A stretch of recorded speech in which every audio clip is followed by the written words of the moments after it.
அவனோடு நாம் பயணிக்கின்றோம் நம்முடைய வாழ்நாள் முழுமைக்கும் என்பதை நாம் கவனத்தில் கொள்ள வேண்டும்.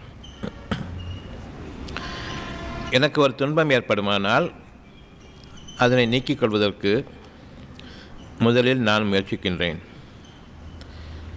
பிறகு என்னுடைய முயற்சிகள் அவ்வளவும் பொய்யாகி கொண்டிருக்கும் பொழுது, என்னுடைய முயற்சிக்கு எந்த விதமான பலனும் இல்லை என்று ஆகும் பொழுது இறைவனே என்று திரும்புகின்றேன். நன்மைகள் அனைத்திற்கும் நாம் இறைவன் பக்கம் திரும்புகின்றோம். தீமைகள் அனைத்திற்கும் நம்முடைய முயற்சிகளை கொண்டு நாம் வாழ்ந்து கொண்டிருக்கின்றோம். இதில் ஏதேனும் சந்தேகம் இருக்கிறதா என்று நமக்குள் ஒரு கேள்வி. நிச்சயமாக சந்தேகமில்லை. ஒவ்வொரு முயற்சியிலும் நான் பொய்ப்பித்து போகும் பொழுதுதான் என்னுடைய முயற்சிகள், என்னுடைய அறிவு அவ்வளவும் இல்லை என்று ஆகும் பொழுது என் இறைவனே என்று நான் திரும்புகின்றேன். அந்த நிலைப்பாட்டை இன்று நாம் நம்முடைய கவனத்தில் கொண்டு வந்து எப்படி வாழ வேண்டும் என்ற அடிப்படையில் நம்முடைய வாழ்க்கையை ஆரம்பம் செய்ய இருக்கின்றோம். ஒரு துன்பம் ஏற்படும் பொழுது இறைவனுடைய உதவி தேவை.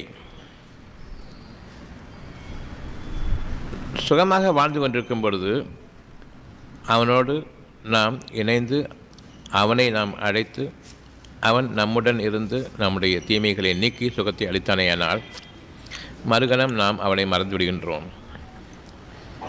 நம்முடைய வாழ்க்கையில் நாம் வாழ்ந்து கொண்டிருக்கின்றோம் என்ற அந்த நினைப்பு வருகின்றது. இது நாம் இறைவனுக்கு நன்றியுடையவர்களாக இல்லை என்பதை நமக்கு அறிவுறுத்த வேண்டும். பெருந்துன்பங்கள் ஆகும் பொழுது நிச்சயமாக ஒவ்வொருவருக்கும் இறைவன் இருக்கின்றான் என்ற அந்த உணர்வு புகட்டப்படுகின்றோம். அந்த பெருந்துன்பம் நிகழ்வதற்கு முன்பாக சிறிய அளவிலிருந்து ஆரம்பிக்கப்பட்டது என்னுடைய வாழ்க்கையினுடைய துயரமான அந்த பாதை.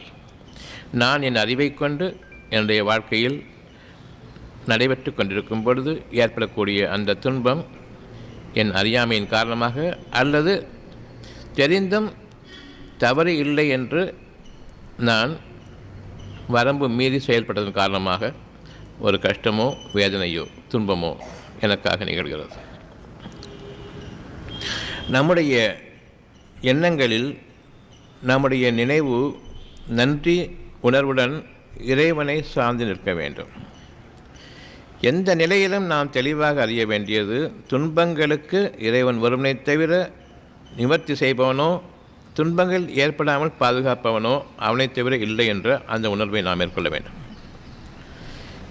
இது எந்த அளவுக்கு சத்தியம் என்றால், நீங்கள் துன்பத்தில் ஆகும் பொழுது இறைவன் பக்கம் திரும்புகின்றீர்கள், இறைவனிடம் முறையிடுகின்றீர்கள், என்னை காப்பாற்று என்று. அவன் காப்பாற்றியதும் என் அறிவின் காரணமாக நான் காப்பாற்றப்பட்டேன் என்று கூறுகின்றோம்.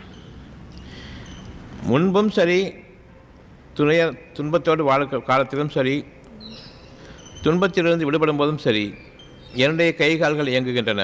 நான் இவற்றை மட்டும் கண் கொண்டு பார்க்கின்றேன்.